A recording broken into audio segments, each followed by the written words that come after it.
বুধবাৰে নিশা লখিমপুৰ জিলাৰ খেলমাটি থানাত মৰ্মান্তিক কাণ্ড। আৰক্ষীৰ জিম্মাতে মৃত্যু এজন আছামীৰ। উত্তপ্ত পৰিস্থিতি খেলমাটি থানা চৌহদত। আৰ্চবালী নামৰ আছামীজনৰ বয়স 43 বছৰ। মৃত আৰ্চবালীৰ ঘৰ লখিমপুৰৰ দক্ষিণ চান্দমাৰী অঞ্চলত। এটা চুৰি মোবাইল ক্ৰয়ক কেন্দ্ৰ কৰি আৰ্চবালীক খেলমাটি থানালৈ মতাই আনিছিল আৰক্ষীয়ে। থানাৰ ভিতৰতে অকস্মাত অসুস্থ হৈ মজিয়াত বাগৰি পৰি আৰ্চব আলীৰ মৃত্যু। চিকিৎসালয়লৈ নিয়াৰ পথত মৃত্যু আছামীজনৰ। দক্ষিণ চান্দমাৰী অঞ্চলত মৃদু উত্তেজনা। আৰক্ষীৰ দাবী দুষ্কাৰ্যৰ সৈতে জড়িত আছিল মৃত। লখিমপুৰ আৰক্ষীৰ শীৰ্ষ বিষয়া উপস্থিত খেলমাটি আৰক্ষী থানাত।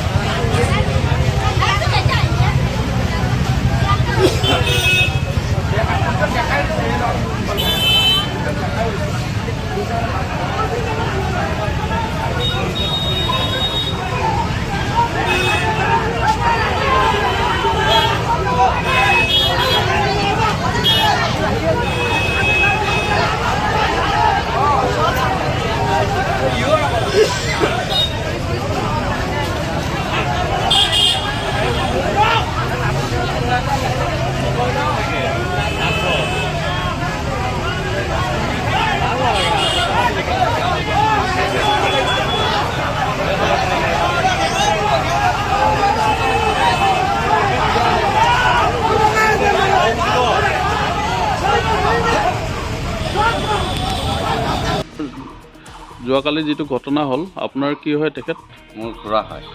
কি হৈছিলে ডিটেইলছত ক'বচোন। কালি তেখেত এটা মোবাইল কিনিছিলে কেইদিনমান আগতে। মোবাইলটো তেখেত চুৰি হয় নে কাৰ মোবাইল হয় গম নাপায়, কিন্তু মোবাইলখন কিনাৰ পিছত কালি মোবাইল ক'ৰ পৰা কিনিছিলে? এই এজন মানুহৰ পৰা কিনিছিলে, ল'ৰা এটাৰ পৰা কিনিছিলে। কিনাৰ পিছত কালি হঠাৎ তেওঁলৈ ফোন এটা গ'ল পুলিচ থানাৰ পৰা যে আপোনাৰ মোবাইলটো যে কিনিছে এই মোবাইলটো চুৰি মোবাইল হয়, আপুনি লৈ আহক।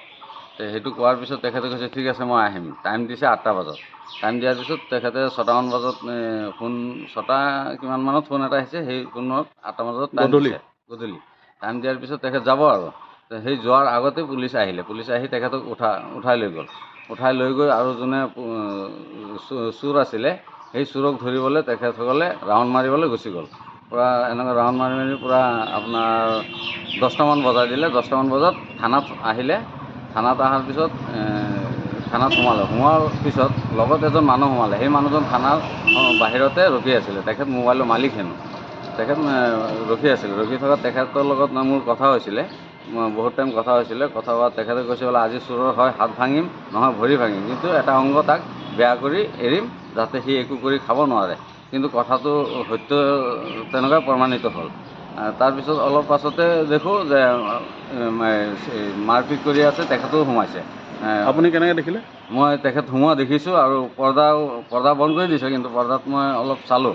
চাই পিনি দেখিছোঁ মাৰপিট চলি আছে। তাৰপিছত পুলিচে আমাক খেদিলে। খেদাৰ পিছত পৰ্দা ফাঁকেদি কি দেখিলে? পৰ্দা ফাঁকেদি দেখিলোঁ এই মানুহজনেও মাৰি আছে, পুলিচেও মাৰি আছে। তাৰপিছত এই পুলিচ মানুহজন ক'ত ঘৰ আছিলে? মানুহজন ক'ৰবাত বৰমূৰীয়া তিনিআলি বুলি কৈছে। কেবিৰোড বৰমূৰীয়া তিনিআলি।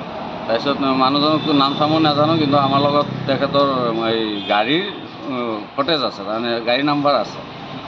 সেই হিচাপত আমি ৰাখি থৈছিলোঁ। তাৰপিছত যেতিয়া মানুহটো মৰি গ'ল তেতিয়াহে আমি গাড়ীৰ নাম্বাৰটো ৰাখিছোঁ। তাৰপিছত অলপ পাছত দেখিছোঁ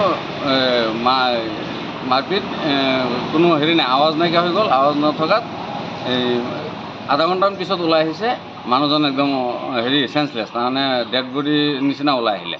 মানুহজন কেনেকৈ ওলাই? কোনোবা দাঙি আনিছে? 5-6জনে দাঙি আনিছে। দাঙিব নোৱাৰাকৈ আৰক্ষী মানুহ আৰু তাত কোনোবা বেলেগ মানুহ আছিলে, তেখেতসকলে দাঙি আনিছে। দাঙি অনাৰ পিছত ময়ো চুই চাইছোঁ, হয় কোনো হেৰি নাই, তাৰমানে তেখেতৰ পালচ মাৰা নাই। আৰু আৰক্ষীয়ে সময়ত কিবা কৈছে? আৰক্ষীয়ে কৈছে যে মৰি গ'ল। এজনে কৈছে মৰি গ'ল, আৰু কোনোবা এজনে কৈছে মৰি গ'ল, আৰু কোনোবা কৈছে নাই আছে। এইটো খেলমাটি থানাত? খেলমাটি থানাত। কোনোবা কৈছে আছে, জল্দি যা, সোনকালে লৈ যা। তাৰপিছত কি কৰিলে, বলেৰোখনত উঠাই পিনে লৈ গ'ল চাবৰিলে। চাবৰি লৈ গৈ তাৰপিছত তাতে এৰি থৈ সিহঁতে গুচি আহিলে। তাৰ পিছে মই তাৰপিছত গৈ পিনে চালোঁ, হয় ডেড বডি হৈ পৰি আছে। এতিয়া আপোনালোকে কি বিচাৰে? এতিয়া আমালোকে উচিত তদন্ত আৰু উচিত ন্যায় বিচাৰোঁ, যাতে ইয়াৰ উচিত তদন্ত হয়।